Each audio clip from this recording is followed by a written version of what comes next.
अजीज दोस्तों, अस्सलाम वालेकुम, नमस्ते, सत श्री अकाल, जय जिनेंद्र, गुड आफ्टरनून। अजीज दोस्तों, आज की वीडियो मेरे लिए ख़ास तौर पे बहुत ही इम्पोर्टेंट थी।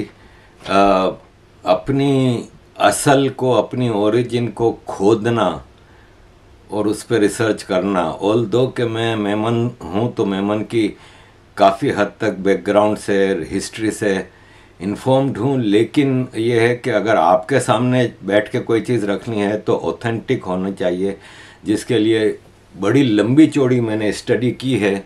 और ये है कि इसके बाद आपके सामने मैं ये प्रोग्राम रख रहा हूँ। देखें, दो तीन चीज़ें हैं जिसकी वजह से मुझे ये वीडियो बनानी पड़ी। एक तो ये कि आजकल वो जो टाइटैनिक के वो देखने के लिए गए थे, उसमें दो मेमन दाऊद फैमिली से थे, जिससे काफ़ी लोग मुझे भी मैसेज कर रहे हैं कि आप भी बाटवा गए थे, आपकी माँ बाटवा में पैदा हुई थी और ये दाऊद फैमिली भी बाटवा से है। तो उसके बारे में इंफॉर्मेशन तो वो मैं कहा कि कुछ अपने पर्सनल अकाउंट आपके सामने रखूं। दूसरा ये है कि मैं सिंधु देश का एक एडवोकेट हूं, और चूँकि मैं पाकिस्तान में एमक्यूएम से रिलेटेड था। एमक्यूएम ने हिंदुस्तान से जितने लोगों ने माइग्रेट किया था सिंध में 1947 में, उनको मुहाजिर कम्युनिटी में नाम दिया था और एक अलग आइडेंटिटी के तौर पे चले थे। लेकिन मैं ये समझता हूँ कि हम मेमन लोग जो हैं ना, वो सिंधी हैं। मतलब देखें, सिंधी एक एथनिसिटी है, हम सिंधी एथनिसिटी से नहीं है। मैंने इस पे बहुत रिसर्च की है और बहुत कुछ किया है। और आखिरी में हमारे आज के ज़माने के जो सबसे बड़े गुरु हैं चैट जीपीटी, उसको भी मैंने सवाल किया कि आर मेमन्स सिंधीज, तो उसने कहा कि मेमन सिंध से हैं हिस्टोरिकली, लेकिन सिंधी एथनिसिटी नहीं है इनकी। लोहाना कम्युनिटी के लोग हैं। आज सिंध में जो लोहाना पुराने जो जिन्होंने माइग्रेट नहीं किया कभी सिंध से, वो आज सिंधी हैं। जैसे वर्ल्ड सिंध कांग्रेस है जो जिसकी लंदन में, अमेरिका में हर जगह ब्रांचेस हैं, जो सिंध राइट्स के लिए मूवमेंट चलाती है, उसके को चेयरमैन जो हैं डॉक्टर लाखू लोहाना साहब, वो लोहाना हैं। तो हम भी लोहाना हैं, लेकिन हम लोगों ने माइग्रेट कर लिया था सिंध से कोई 1600 के करीब, यानी तकरीबन 700 साल पहले हमने सिंध से माइग्रेट कर लिया था, जिसकी कई वजूहात हैं। तो हम लोग मेमन बन गए और हम लोहाना कम्युनिटी से कट गए। आज लोहाना कम्युनिटी सिंध में सिंधी एथनिसिटी में एसिमिलेट हो चुकी है। जैसे कि मोहम्मद बिन कासिम और उसके बाद के आने वाले अरब भी जो सैकड़ों साल से सिंध में रह रहे हैं, वो आज सिंध में सिंधी कम्युनिटी में, सिंधी कौम में एसिमिलेट हो गए, मिलजुल गए हैं। और जैसे आज के सिंध असेंबली के स्पीकर जो हैं आगा सिराज दुर्रानी पठान कास्ट है। नादिर शाह दुर्रानी, अहमद शाह अब्दाली वगैरह के ज़माने में दुर्रानी डायनास्टी अफ़गानिस्तान में रूल करती थी। लेकिन आगा सिराज दुर्रानी अपने आप को सिंधी मानते हैं, उनके घर में सिंधी बोली जाती है। वो सिंधी कल्चर और कौम में रच बस गए हैं, तो वो सिंधी हो गए। लेकिन हम लोगों ने चूँकि माइग्रेट कर लिया, तो हमें सिंधी भी है सच। वैसे तो सिंधी कहता है कि भाई जो सिंध में मुहाजिर भी रहता है, चाहे वो यूपी से, हिपी, बिहार से आया है, वो अगर अपने आप को सिंधी कौम में एसिमिलेट करना चाहता है तो मोस्ट वेलकम। सिंधी तो मैंने नेशनलिस्ट, एक्सट्रीम नेशनलिस्ट सिंधियों को भी देखा है जो कहते हैं कि आप अलग क्यों अपनी 1.5 इंच की मस्जिद बना रहे हैं, आप सिंध में रह रहे हैं, आपका सिंध में फ्यूचर है, तो आप अपने आप को अलग क्यों कहते हैं। तो मैं समझता हूँ कि हम मेमन लोग बेसिकली सिंध के वारिस हैं। जैसे आज का सिंधी है, हम उनसे कम नहीं है, हम यहाँ से चले गए थे। उसके पीछे क्या कहानी है कि देखें, लोहाना कम्युनिटी यहाँ पे सेंचुरी से रह रही थी, और सिंध एक दुनिया की गिनी चुनी 2-4 हिस्टोरिकल सिविलाइजेशंस में से, उसमें भी ज़्यादातर वाइप ऑफ हो चुकी हैं। जैसे कि ओरिजिनल इजिप्शियन सिविलाइजेशन गायब हो चुकी है। इनका सिविलाइजेशन साउथ अमेरिका की माया सिविलाइजेशन पता नहीं कौन कौन सी खत्म हो चुकी हैं, लेकिन इंडस सिविलाइजेशन, इंडस माता धरती है भारत की भी और दुनिया की, वो आज भी कायम है। दुनिया के सबसे तरक्की याफ्ता अर्बन सेंटर्स मोहनजोदाड़ो सिंध का है। इवोल्यूशन होता है, हर जगह इवोल्यूशन होता है। आज मोहनजोदाड़ो के पत्थरों से, खंडरात से जो जबान लिखी हुई पत्थरों पे मिलती है वो सिंधी नहीं है, लेकिन इसका मतलब ये नहीं है कि आज का सिंधी वो नहीं पढ़ सकता इसलिए वो सिंधी नहीं है। ये धरती इनकी है सिंधियों की, इसी तरह हमारी है। हमारे पुरखों ने माइग्रेट किया। क्यों माइग्रेट किया? हुआ ये कि लोहाना कम्युनिटी ने आस्ते आस्ते इस्लाम कबूल किया। इस्लाम कबूल करने के पीछे वजह यह थी कि हिंदुस्तान में इस्लाम आया, ख़ास तौर पे सिंध के ज़रिए इस्लाम आया। मोहम्मद बिन कासिम लेके आया। मोहम्मद बिन कासिम यहाँ पे सिंध में इस्लाम लेके आया। इसके बाद जब ये फैलता फैलता गया, हिंदुस्तान में फैलने लगा, तो इस्लामिक रूल पूरे हिंदुस्तान में मुख्तलिफ जगहों पे हुआ। तो वो फैसिलिटीज़ जो मुसलमानों को देते थे वो हिंदुओं को नहीं थी। हिंदू गुलाम के तौर पे रहते थे इस हिंदुस्तान में। और मेमन कम्युनिटी जो है ना, वो ट्रेडिंग पे रही है शुरू से, और ये ट्रेडर रहे हैं, और हिस्टोरिकली मेमन ईमानदार रहे हैं, ट्रेडिंग में ऑनेस्ट रहे हैं, और ज़बान पे इनका काम होता है। और ये मैंने अपने बचपन जवानी तक कराची में भी देखा था कि एक छोटी सी इतनी सी दुकान जिसमें एक आदमी बैठा हुआ है, इसके पास एक या दो फ़ोन रखे हुए हैं उधर, जो बड़े फ़ोन आते थे पुराने। और उस ज़माने में हमारे बचपन में हम देखते थे लाखों करोड़ों का कारोबार करते थे, सिर्फ फ़ोन पे ज़बान पे बात होती थी। और ये चीज़ आज का मेमन बदल गया है काफ़ी हद तक, लेकिन फिर भी ओरिजिनली जैसे ये दाऊद फैमिली है, ऐसे लोग आज भी वो ओरिजिनलिटी कायम रखे हैं। तो ट्रेडिंग करते थे, उनको मुश्किलात आती थी क्योंकि वो हिंदू थे, तो इनको कम फैसिलिटीज़ थी। कुछ जगहों पे जजिया था जो कि नॉन मुस्लिम्स के ऊपर टैक्स था। कुछ जगहों पे, ज़्यादातर जगहों पे ये था कि ट्रेडिंग में, सरकारी फैसिलिटीज़ में मुसलमानों को प्रेफरेंस दी जाती थी। तो आहिस्ते आहिस्ते ये मुसलमान हुए, और लोहाना कम्युनिटी से कुछ लोग मुसलमान होते गए। जब ये मुसलमान होते थे तो इनको मोमिन कहने लगे, और मोमिन कहते कहते 15वीं सेंचुरी में आके 700 फैमिलीज़ मेमनों की, लोहाना की, वो मुसलमान हो गई थी, जिनको मोमिन कहा जाता था, जिसमें 6178 लोग थे। इन 700 फैमिलीज़ ने फिर अपना नाम मोमिन से मेमन कर दिया, और ये अपनी एक डिस्टिंक्ट आइडेंटिटी बनाने के लिए इन्होंने मेमनी कौम का नाम लिया। और उस वक्त गुजरात, भारत में भूज के इलाके के जो राजा थे, राव खेंगारजी जाडेजा, उन्होंने दावत दी मेमन कम्युनिटी को, जो थट्टा, सिंध में थट्टा में रहते थे, कि आप इधर आएँ, हम आपको फैसिलिटीज़ देंगे कारोबार करने के लिए।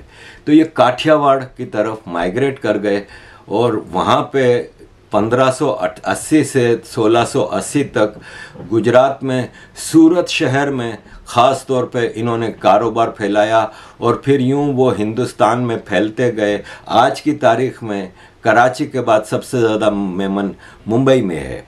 मुंबई में लाखों मेमन रहते हैं।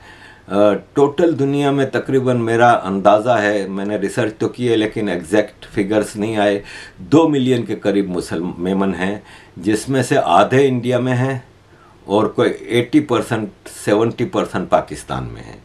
इंडिया में फैले हुए हैं आज भी, गुजरात, सूरत वगैरह में बहुत मेमन हैं, मुंबई में मेमन हैं, और पाकिस्तान में कराची, हैदराबाद मेजॉरिटी मेमन रहता है। मेमन आज से नहीं, कई सौ साल पहले से माइग्रेशन करता रहता था, और ईस्ट अफ्रीका, जिसमें Kenya, Dar es Salaam, Tanzania, Uganda, east Africa के मुख्तलिफ शहर, साउथ अफ्रीका तक मेमन फैले हुए थे। इवन गांधी जी जब साउथ अफ्रीका में थे तो मेमन कम्युनिटी से काफ़ी करीब राब्ते में रहते थे।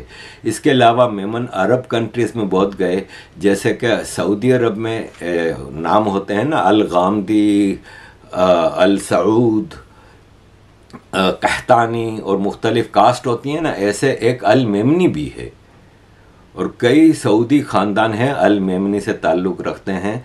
इसी तरह मेमन श्रीलंका में भी बहुत हैं और अब पिछले अंग्रेज़ के दौर जब इंडिया में आया तो उससे मेमन यूरोप की तरफ भी आने लगा, अमेरिका की तरफ। आज लाखों मेमन यूरोप अमेरिका में रहते हैं। तो मेमन माइग्रेशन हमेशा करता रहा है और कारोबारी है।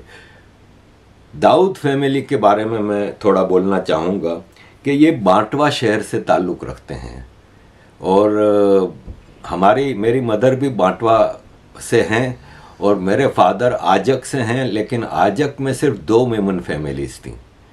तो इसलिए ये मेमन फैमिलीज़ जब पाकिस्तान दोनों आ गई, जिसमें एक हमारी थी और एक रज़ाक कॉफ़ी हाउस के नाम से कारोबार करते थे, कराची में उनकी फैमिली थी। तो जब ये कराची आ गए तो हम 2 फैमिलीज़ की जमात नहीं बना सकते थे, क्योंकि मेमन जिस जिस शहर से आए थे कराची में वो अपनी जमात बनाते थे, जैसे बाटवा जमात, कुतियाना जमात, दोराजी जमात, हालेरी जमात, इस तरह मुख्तलिफ जमातें होती थीं। तो बाटवा जमात सबसे बड़ी थी, क्योंकि बाटवा शहर से बहुत सारे मेमन और अमीर मेमन आए थे। तो हमारी फैमिली मदर की तरफ से बाटवा की थी। तो आजक की जो 2 फैमिलीज़ थी ना मेमन की, उनको बाटवा जमात ने अपने पास मेंबरशिप दे दी कि आप भी बाटवा में हो सकते हैं। तो हम फादर की तरफ से भी बाटवा जमात के मेंबर हैं। जब मेरी कराची में 99 में शादी करने में पाकिस्तान गया था तो वहाँ पे जमात में रजिस्टर होती है शादी। हमारे यहाँ बड़ा कम्युनिटी कास्ट सिस्टम मेमनों में आज भी अब काफ़ी हद तक रिलैक्स हो गया है हालात की वजह से, अदरवाइज़ ये आज भी मौजूद है। शादी वादी के मामले में बाटवा वालों में ही करेंगे। और इवन ऐसा हुआ कि जब मेरी माँ की शादी मेरे फादर से डिसाइड हुई तो मेरे एक मौसा हैं खालू, उन्होंने मेरे फादर से बात करने से इनकार कर दिया, शादी में भी नहीं आए। उन्होंने कहा ये तो गामड़े वाला है, गांव वाला है, ये बाटवा वाला थोड़ी। हालांकि हम बाटवा जमात के मेंबर थे। इस हद तक है कास्ट सिस्टम। और 17 साल बातचीत बंद रही। हम सऊदी अरब चले गए।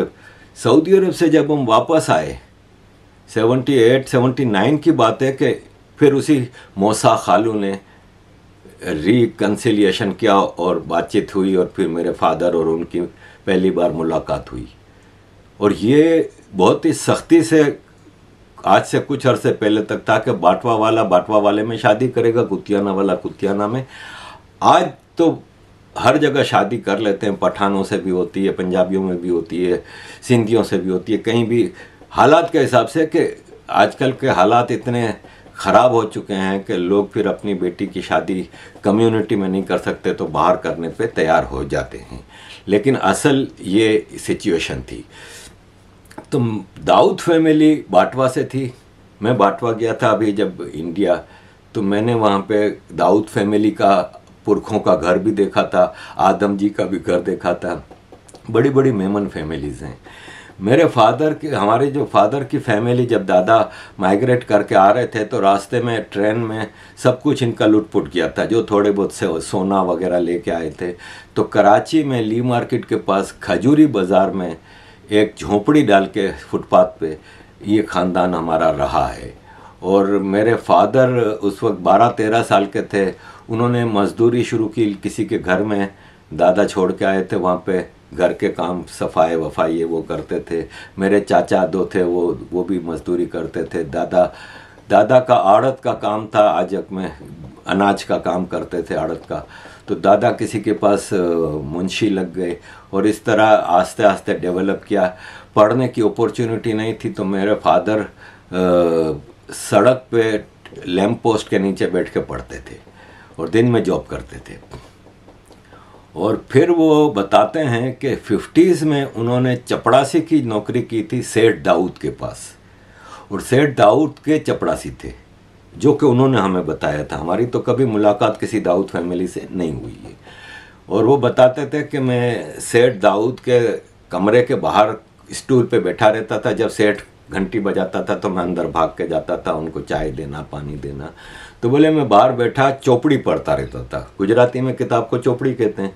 बोले मैं चौपड़ी पढ़ता रहता था इंग्लिश की, और अंडरलाइन करके लफ्ज़ जो मुझे समझ में नहीं आते थे, और फिर जो वहाँ पे जो ऑफिसर्स थे उस कंपनी में, उनसे पूछ पूछ के इस तरह मैं इंग्लिश अपनी इम्प्रूव करता था। और उन्होंने कहा कि सेठ दाऊद इससे बहुत खुश होते थे और मुझे इंकरेज करते थे कि तुम पढ़ो। और इस तरह उन्होंने कहा, मैंने मैट्रिक किया गुजराती मीडियम में कराची से, क्योंकि मेरे फादर की गुजराती बहुत अच्छी थी। उस वक्त कराची में गुजराती मीडियम अलाउड था, बाद में तो सिंधी मीडियम भी अलाउड नहीं था, उर्दू मीडियम अलाउड था। तो 50s में कहीं उन्होंने मैट्रिक किया, और फिर उसी दाऊद ग्रुप में जूनियर क्लर्क के तौर पे नौकरी की। और इसके बाद मेरे फादर ने फिर इसी तरह बीकॉम भी किया 59-60 में, और 62 में शादी के 1 साल बाद मेरे फादर ने LLB किया, जिसमें पूरे पाकिस्तान में सेकंड टॉप किया। और फिर दाऊद कंपनी छोड़ के वो नूर सिल्क मिल में चले गए, और दैट्स इट। तो दाऊद ग्रुप की वो हमेशा बड़ी तारीफ़ करते थे। और ये जो सेठ सुलेमान दाऊद और उनके बेटे का, जो शहजादा दाऊद और उनके बेटे का जो हुआ है टाइटैनिक के उसमें, तो उस पर शुरू में तो काफ़ी लोगों ने वो क्या कि देखो लोगों के पास हराम का पैसा कितना है, कि इस तरह $2.5 लाख दे के चले गए। तो मैं ये बता दूं कि हर करोड़पति अरबपति है ना, वो हराम का माल नहीं होता उनके पास। मैंने देखा है कि सेठ दाऊद के सेंचुरीज ओल्ड ये बड़े बिजनेसमैन हैं, और बिजनेस फैमिली है इनकी एक एम्पायर इंडिया पाकिस्तान के बंटवारे से भी पहले थी। जैसे मेरे नाना बाटवा में रहते थे, तो मेरे नाना पूरे इंडिया में बिजनेस के लिए जाते थे, कारोबार के लिए, और उनकी ट्रैवलिंग बहुत होती थी। आप यकीन माने कि अर्ली 40s में 41-42 में मेरे नाना ने कराची में मेरे 2 मामू भेज दिए थे, और उन्होंने यहाँ पे दुकान खरीद के तो टेक्सटाइल स्पेयर पार्ट्स का सारा इंपोर्ट करते थे उस ज़माने में 41-42 में, जब पाकिस्तान अभी खाली नारों की हद तक था, कंफर्म नहीं था कि पाकिस्तान बनेगा या ये वो। तो हमारे मेहमानों में बिजनेस बहुत पुराने कारोबारी लोग हैं, हराम माल हर एक के पास नहीं होता। दाऊद फैमिली और वैसे भी मेहमानों में चैरिटी का काम बहुत है। आप यकीन माने कि दुनिया का सबसे बड़ा प्राइवेट चैरिटी नेटवर्क है ना, वो एधी ख़ानदान का है। अब्दुल सत्तार एधी ने पाकिस्तान में इनकी हज़ारों एम्बुलेंस चलती हैं, गवर्नमेंट ने कभी सपोर्ट नहीं किया। इवन चैरिटी में भी इमरान खान तो दूसरे लोग जमात इस्लामी वगैरह लोगों को फोर्स करते थे कि एधी को चंदा नहीं दो, हमें दो। लेकिन एधी के क्लिनिक्स, मैं खुद एधी के दवाखाने में फ्री में पैदा हुआ हूँ, मेरी बड़ी बहन भी एधी के दवाखाने में फ्री में पैदा हुई है। और एधी का जो लावारिस बच्चों को गोद लेने का उसने एक सर्विस रखी थी कि पालना रखा हुआ था अपने हर दवाखाने के बाहर, कि आपका नाजायज़ अगर बच्चा है, जैसे कि होता है ना कि भाई बगैर शादी के बच्चा होता है तो वो फेंक देते थे, कचरे में मार देते थे। वो कहता था चुपचाप रात को अंधेरे में आके पालने में डाल जाओ, मैं पालूंगा।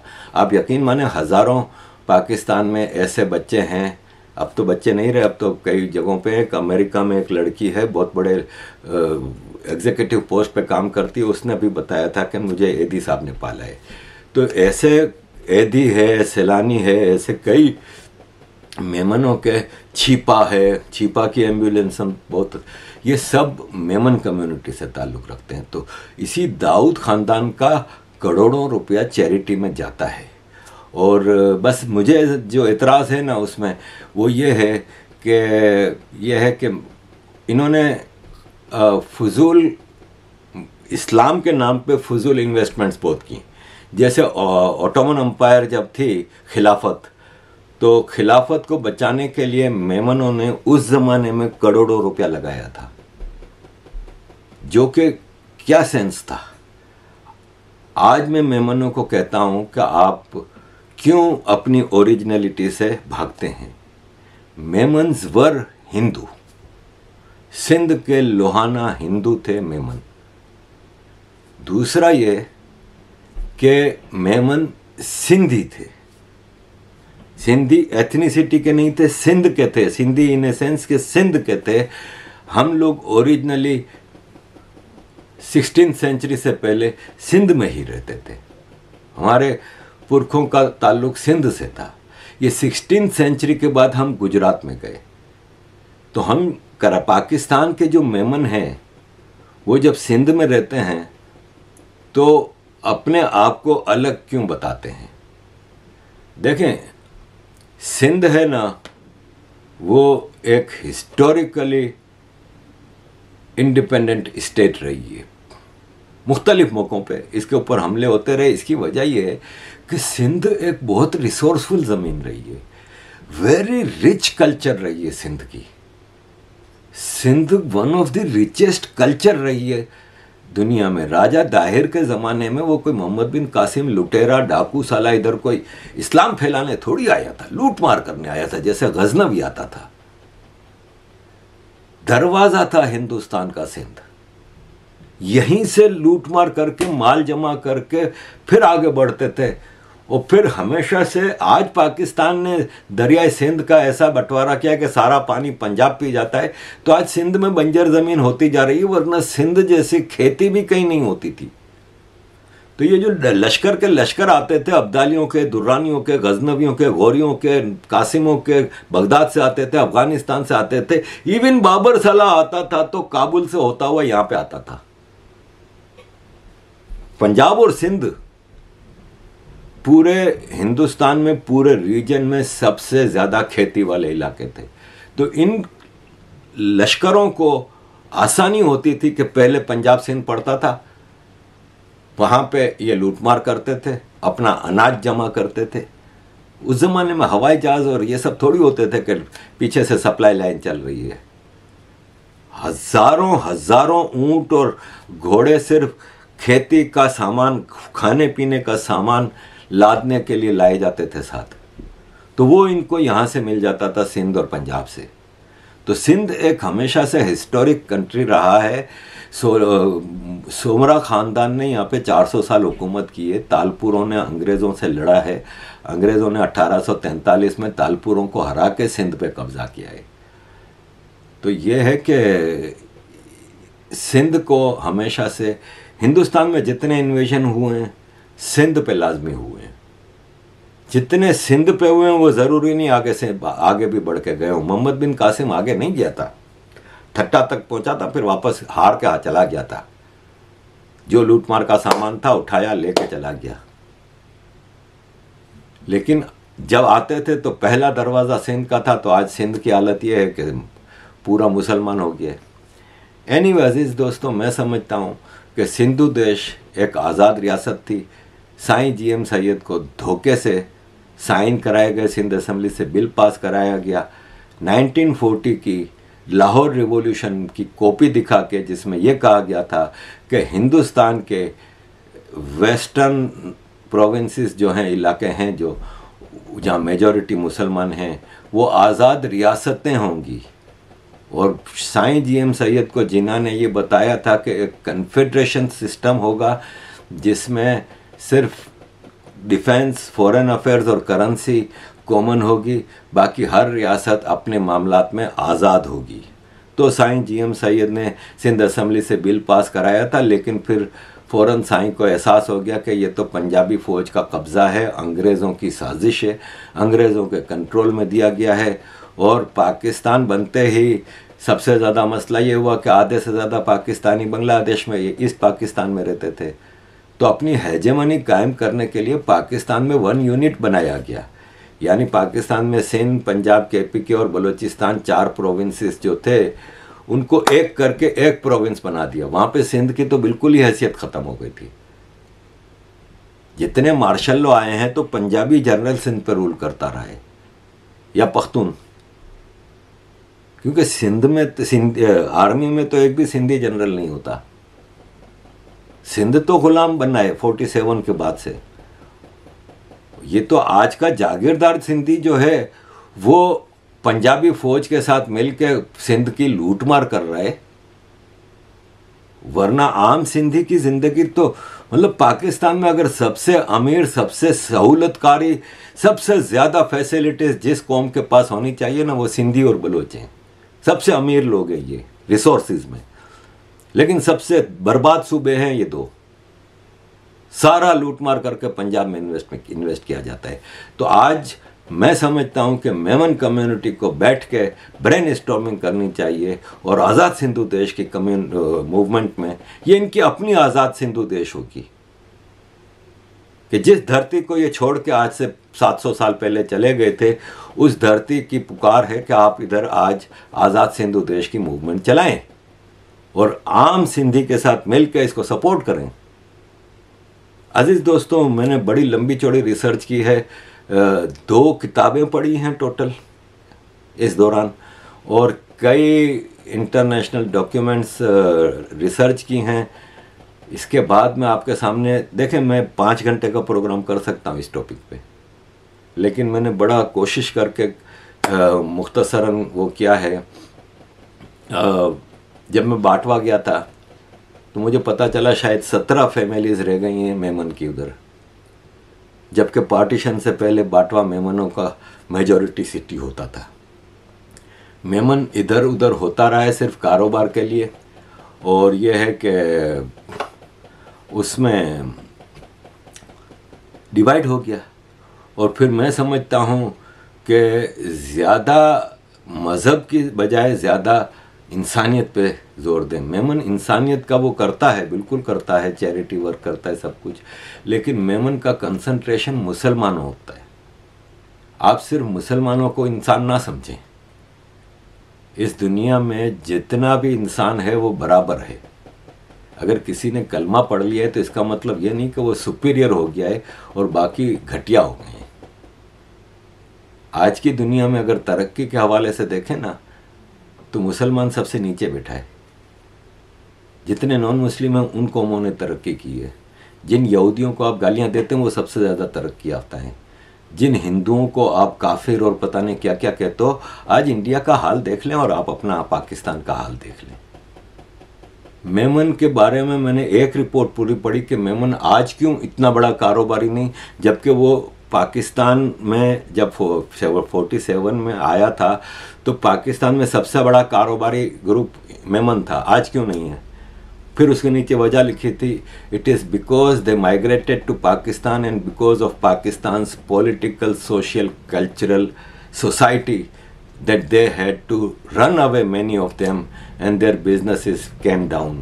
अयूब खान जब मार्शल लॉ लेके आया था तो उसने पाकिस्तान के अमीर तरीन 22 ख़ानदान की एक लिस्ट बनाई थी। आप गूगल पे 22 ख़ानदान डालें वही आ जाएगा। बड़ा मशहूर, हम मेमनों में तो इसको मातम किया जाता था कि 22 ख़ानदान की लिस्ट बनाई गई थी जो पाकिस्तान के अमीर तरीन थे।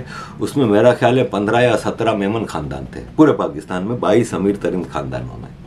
वहाँ से डिक्लाइनेशन शुरू हुआ। फिर भुट्टो ने जो नेशनलाइजेशन किया उसमें मेजॉरिटी मेमनों की बैंक्स, इंडस्ट्रियल यूनिट्स, फैक्ट्रियाँ, इंश्योरेंस कंपनीज, आदम जी की, इसकी उसकी, सब नेशनलाइज कर दी। मेरे फादर बताते हैं कि जिस दिन नेशनलाइजेशन हुआ उस दिन में वो चीफ अकाउंटेंट थे नूर सिल्क मिल्स में। तो बोले मैं जब पहुंचा उधर फैक्ट्री पे तो मिल के बाहर नूर सेठ खड़े थे। मैंने कहा क्या हुआ? बोला वो फौज आ गई है, भुट्टो ने नेशनलाइज कर लिया। उन्होंने कहा आज से ये सरकार की हो गई। एक पैसे का रिटर्न नहीं दिया, सब सरकार को ले ली। भुट्टो इतना बड़ा जागीरदार था, अपनी ज़मीन क्यों नहीं दी? भुट्टो इतना बड़ा जागीरदार था, इतने बड़े बड़े जागीरदार पाकिस्तान में थे, नेशनलाइज क्यों नहीं की वो ज़मीनें? खाली सेठों की, वो अयूब खान की बनाई हुई 22 ख़ानदानों की। यूनाइटेड बैंक, मुस्लिम कमर्शियल बैंक मेमनों का था। फिर जब नवाज शरीफ ने प्राइवेटाइजेशन शुरू की और वही यूनिट जो मेमनों से और बिजनेसमैनों से लूटे गए थे, जब वो डी नेशनलाइज होते हैं तो उसी मेमन ग्रुप ने बिड की थी और सबसे ज़्यादा बिड की थी मुस्लिम कमर्शियल बैंक वापस लेने के लिए। लेकिन नवाज शरीफ के ज़ाती दोस्त मियां मंशा ने कम बिड दी थी, लेकिन नवाज शरीफ ने उसको दी। ऐसा कभी आपने सुना है? तो मेमनों को बर्बाद करने में यह आपका पाकिस्तान, जिसको आपने ब्लैंक चेक दिए थे जिन्ना को पाकिस्तान बनाने के लिए, हिंदुस्तान तोड़ने के लिए मेमनों ने गुजरात में बुलाया था इसको, जिन्ना को, अंग्रेजी एजेंट को, और इसको ब्लैंक चेक दिए थे, बना लिया पाकिस्तान। आज आप कहाँ हैं? सोचें आज हिंदुस्तान कहाँ है, जहाँ से आप छोड़ के सब आए थे, जिसको डिवाइड किया आपने। और हमारे बड़े बुजुर्ग कहते हैं कि इंसान जब गलती करे ना तो उसको एक्सेप्ट करने में ही उसकी बड़ाई है। तो यह है कि मैं समझता हूँ आज के मेमन से मेमनों से बड़ी गलतियाँ हुई हैं, उसको आज एक्सेप्ट करें। इंसानों को धर्म के आधार पे डिवाइड ना करो। सिंध के ओरिजिनली हैं, गुजरात के ओरिजिनली हैं, इसलिए कि 1600 सेंचुरी से पहले हम गुजरात में नहीं रहते थे, सिंध में रहते थे। लेकिन फिर जाहिर है 700 साल से हम गुजरात में थे, इसके बाद वापस पाकिस्तान आ गए और इसी सिंध में आए हैं। तो मैं समझता हूँ कि मेमनों को अपनी इन दो आइडेंटिटीज़, गुजरात जिसने हम पे एहसान किया कि हमें उधर बढ़ने चढ़ने के मौके दिए और 700 साल तक हम वहाँ पे कारोबार करते रहें, और सिंध जहाँ से हमारी डीएनए आता है, और सिंध इज़ हिंद। तो मैं समझता हूँ आज सिंधु देश की मूवमेंट बहुत ज़रूरी है। सिंधी वेलकम करने को तैयार है सबको, जो सिंध में रहता है सिंधी कहता है आओ भाई मिल के वो करते हैं। और सिंधियों का यानी सिंध सूबे के रहने वालों का सबसे बड़ा दुश्मन जागीरदार सिंधी है, पंजाबी फौज है, और ये डिवाइडेड रखना चाहते हैं। कभी मुहाजिर, कभी सिंधी, कभी वहाँ पे पख्तूनों को, इतना अफ़गानों को ला के आबाद किया है, इतने अफ़गान आके रहते हैं उधर कि उनको एज ए प्रॉक्सी यूज़ किया जाता है प्रेशर डालने के लिए। तो आज ज़रूरी है कि मुहाजिर भी जो उर्दू स्पीकिंग हैं यूपी, सीपी, बिहार वगैरह के, वो भी इस ज़मीन के रहने वाले हैं। जब तक आप इसको आज़ाद नहीं कराओगे तब तक लुटते रहोगे। पंजाबी फ़ौज अपने जागीरदारों, सिंधी जागीरदार एजेंटों के ज़रिए आपको लूटती रहेगी। तो बेहतर है कि मिल के एक मूवमेंट चलाओ और सिंध को आज़ाद कराओ। आज़ाद सिंधु देश भारत के भी इंटरेस्ट में है, पाकिस्तान के मजलूम कौम सिंधी, बलोच, पख्तून के मुहाजिरों के इंटरेस्ट में है, और रीजन के भी इंटरेस्ट में है।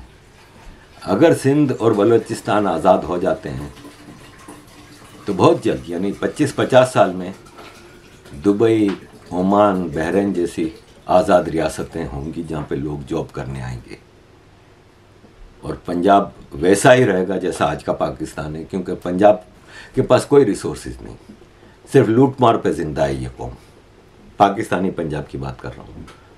ये तो गंदम और कपास जिस पे मान करते थे वो भी आज इंपोर्ट कर रहे हैं। तो पंजाब और बर्बाद होगा, आपस में मरेंगे ये सब। तो ये आज की ज़रूरी मूवमेंट है, सिंधु देश की मूवमेंट, आज़ाद सिंधु देश ज़रूरी है। थैंक यू वेरी मच अजीज़ दोस्तों। हम ये चीज़ें आपके सामने लाते रहते हैं इसलिए कि आपकी सपोर्ट, इंकरेजमेंट हमें मिलती रहती है। तो काइंडली कीप सपोर्ट। मैं इस्लामाबाद में पला बड़ा हूँ, तो हमारे लिए मेमन कम्युनिटी जो है ना एक सुनने में ही आती है यार। ये क्या है मेमन कम्युनिटी में और धंधे का कोई, इनकी कोई जीन, जिस तरह लोग कहते हैं ना कि जूस हैं, तो दुनिया में जूस पता नहीं, कोई जो जू पैदा होता है उसकी आईक्यू बहुत हाई होती है और कहीं से पैसा बनाना आता है उसे।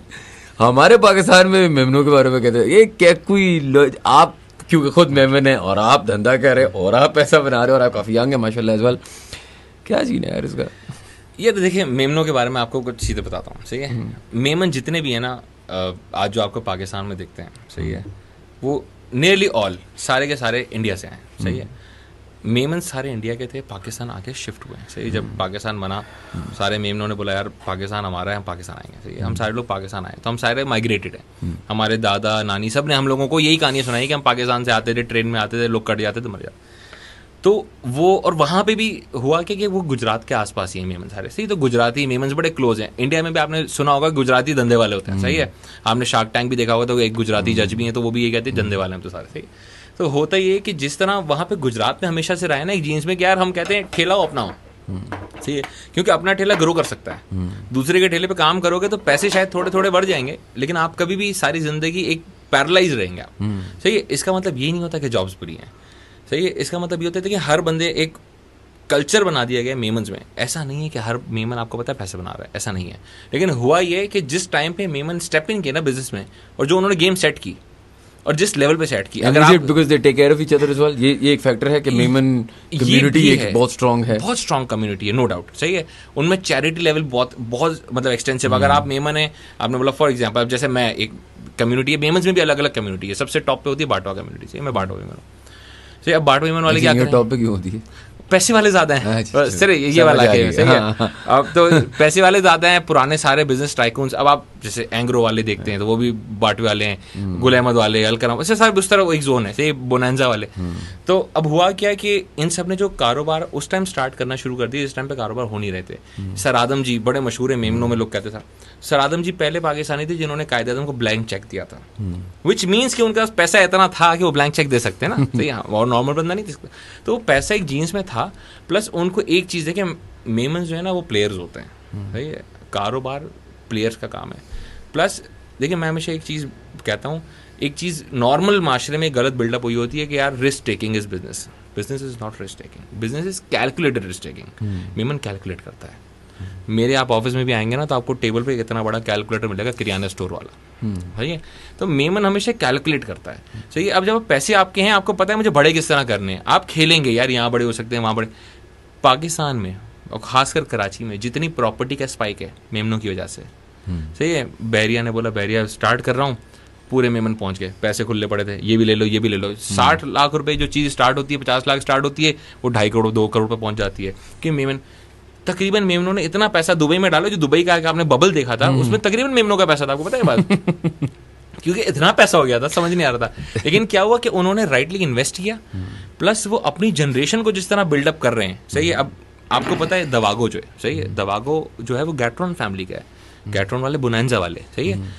ये लोग क्या करते हैं, और मेमनों में हमेशा मैंने एक चीज़ देखी और ये होनी चाहिए, सही है, मुझे बहुत अच्छी लगती है चीज़, कि पुराना बिजनेस चल रहा है, अब बाप और भाई जो है वो कोई बिजनेस चला रहे हैं, सही है। उन्होंने बोला यार अब हमारा बिजनेस अच्छा चल रहा है, अब बच्चे आना शुरू, बच्चे बड़े हो गए सबके, अब बाप और भाइयों में तो आपस में बनती है, हो सकता है बच्चों में ना बने, होता है ना, माइंडसेट है, यंग ब्लड है, किसी बात पे लड़ाई हो गई, कुछ हो गई, अब बिजनेस खराब हो सकता है। ये लोग क्या करते हैं, पता है मेमन्स, वो कहते हैं कि यार एक काम करो, ये लो पैसे, अपना कारोबार स्टार्ट करो। ये मैंने सुना है, सही है, इसमें नहीं आना, ये वाला खराब नहीं करना जो पैसे कमा के दे रहा है, अपना करो, सही है। दवा को भी इस तरह खुला है, इस तरह और बहुत सारे बिजनेस थे जो इस तरह खुले हैं, सही है। अब एक आपको लगता है डैनी एक फैमिली है, डैनी वाले जो डैनी ऑडियोनिक, अभी जीरो भी जो इनका लॉन्च हुआ, जीरो भी इनका ही प्रोडक्ट है, सही है। फिर बिल्डर भी ये बन गए, फिर मिडिल ईस्ट में भी काम कर, डिस्ट्रीब्यूशन, सारे बच्चों को अलग अलग जगहों पे बैठा दिया, सही है।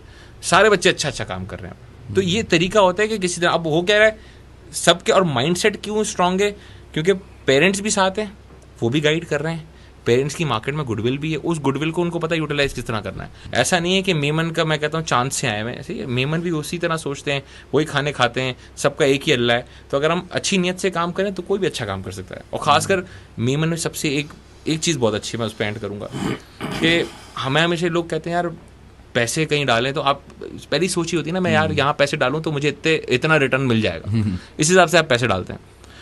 मेमन ने एक चीज़ हमेशा अच्छी इन्वेस्टमेंट की है, एक हमेशा तो अच्छी इन्वेस्टमेंट है। मेमन कहता है कि यार सबसे इंपॉर्टेंट चीज़ इन्वेस्टमेंट में होती है रिटर्न, जो कि मुझे चाहिए सिक्योर। वो कहता है यार मैं अल्लाह के कामों में इन्वेस्ट करता हूँ, चैरिटी में इन्वेस्ट करता हूँ, वहाँ से अल्लाह मुझे गारंटीड रिटर्न देगा, यहाँ तो लॉस हो ही नहीं सकता, सही है। तो वो जो आप अगर आज इस वक्त कोई भी बड़े से बड़ा चैरिटी इदारा उठा लें पूरे पाकिस्तान का, चाहे वो इंडस हॉस्पिटल उठा लें, आप सैलानी उठा लें, आप JDC उठा लें, आलमगीर उठा लें, उन सब के एधी फाउंडेशन उठा लें, इन सब के सारे से जितने भी बड़े डोनर ना, सारे मेमन हैं।